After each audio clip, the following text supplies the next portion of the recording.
hello friends बरायबाय बडो जब info YouTube चैनलाव आसा खालामो नोंथांमोना बयबो मोजां दङ गोदान भिडिअ लाबोफिनबाय एन्ड बेनिफ्राय एक्टिभ थाबाय थासिगोन एन्ड बेनिफ्राय नोंथांमोननि बिग आपडेटआ बेनो जाय नोंथांमोना स्टेट बेंकआव एप्लाइ खालामदोंमोन बिनि एग्जामनि एडमिटआ रिलिज खालामबाय नोंथांमोना मोनगोन माबोरै डाउनलड खालामनांगौ भिडिअखौ नायलांबाय था बेनिफ्राय अफिशियेल नटिफिकेशन APSC फाइनाल एप्लाइ लिंकआ दिनै एक्टिभ जाबाय दा बे पस्टआ जोबोर मोजां नोंथांमोना अफिशियेल नटिफिकेशन नायफिननो हागोन आरो जाय नोंथांमोना चेनेलाव गोदानै फैदोंमोन साबस्क्राइब खालामना ला मानोना गोबां साख्रि फैगासिनो दङ आरो बे साख्रिखौ नोंथांमोना बर' रावजोंनो गासिबो डिटेल्सखौहाय बड' जब इनफो यूट्यूब चेनेलाव नोंथांमोना मोनबाय थानो हागोन स' बिदिब्ला जों थांनि अफिशियेल वेबसाइटआव बेनिफ्राय जों नायगोन नटिफिकेशन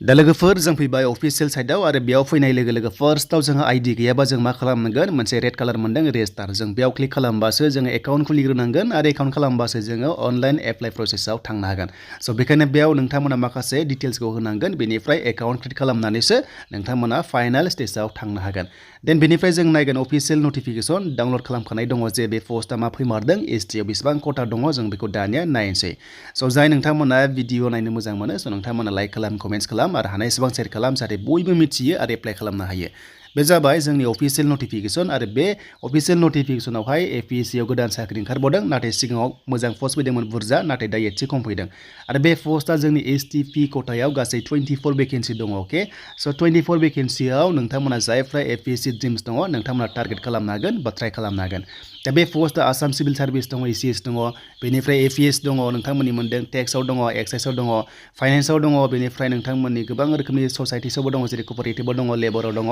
बेनिफ्राय अडिटरावबो दङ बेनिफ्राय रेजिस्टारबो दङ नोंथांमोना बेफोरबायदि होनायाव ट्राइ खालामनो हागोन जायफ्रा गोसो दङ APSC नोंथांमोना अफिसार जानो देन बिनि एग्जामा नोंथांमोना 17 मार्चआव प्रिलिम्सआ जागोन अके एन्ड बे जाबाय लकेलिटियावनो नोंथांमोना एग्जाम सेन्टारखौ मोनदों नाथाय मेन्स एग्जामा खालि गुवाहाटियावल' जागोन स्केल पेखौ स्क्रिनशट खालामना लाबानो जाबाय नोंथांमोना एन्ड बेनिफ्राय डिटेल्स भिडिअ होनाय दंखायोमोन नोंथांमोना चेक खालाम आरो मेन्स एग्जामा नोंथांमोना खालि गुवाहाटियावल' हैनांगोन जुन जुलाइआव नोंथांमोना हैनांगोन दा बे जाबाय APSCनि माखासे सिलेक्शन प्रसेस एन्ड बेनिफ्राय नोंथांमोननि फरायनाय जाबाय डिग्री पास बानो बेयाव हागोन बेनिफ्राय लास्ट डेटआ नोंथांमोना 6 फेब्रुवारिसिम थागोन दिनैनिफ्राय जाबाय लिंकआ एक्टिभ बेनिफ्राय पेमेन्ट दाननायनिया 8 फेब्रुवारिसिम थागोन आरो एग्जामा नोंथांमोना माखासे अफलाइन हिसाबै जायो बेखौथ' मिथिखागौ 197 पेमेन्टखौ दाननांगौमोन एन्ड बेनिफ्राय बैसोआ मिनिमाम 21 इयार्स हायो आरो मेक्सिमाम 43 इयार्ससिम जोंनि STP खथायाव हागोन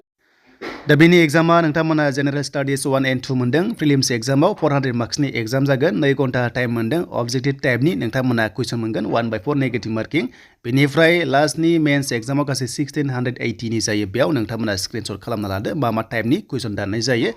देन बेनिफ्राय नोंथांमोना इंलिश आरो एसामिसजों नोंथांमोनाहाय एग्जामखौ होनांगोन होनना बुंदों बाव स' बिनिफ्राय दानिया नोंथांमोना मिथिबाय जे बिनि लास्ट डेटआ 6 फेब्रुवारि बेखायनो जायफ्रा गोसो दङ नोंथांमोना थाबैनो खालामदो बेनिफ्राय जों दानिया नायनोसै बेनो जाबाय SBIनि नोंथांमोननि एडमिट दा एडमिटआ होबाय रिलिज खालामबाय आरो बे पस्टआ जादोंमोन सार्केल बेस्ड अफिसार आरो बिनि एग्जामा जागोन कन्डाक्ट जागोन 21 जानुवारियाव बेखायनो एडमिटआ नोंथांमोना गाव गावनि आइडिजों नोंथांमोनाहाय डाउनलड खालामदो आरो एग्जामाव नोंथांमोना बयबो थांनो हासिगोन स' बेनिफ्राय नेक्स्टआव गोदान भेकेन्सि फैनो गोनां दङ आरो बेखायनो जायफ्रा चेनेलाव गोदान बड' जब इनफो यूट्यूब चेनेलाव साबस्क्राइब खालामना लाबानो जाबाय साख्रिनि आपडेट जेब्लायबो नोंथांमोनाहाय बर' रावजोंहाय मोनबाय थानो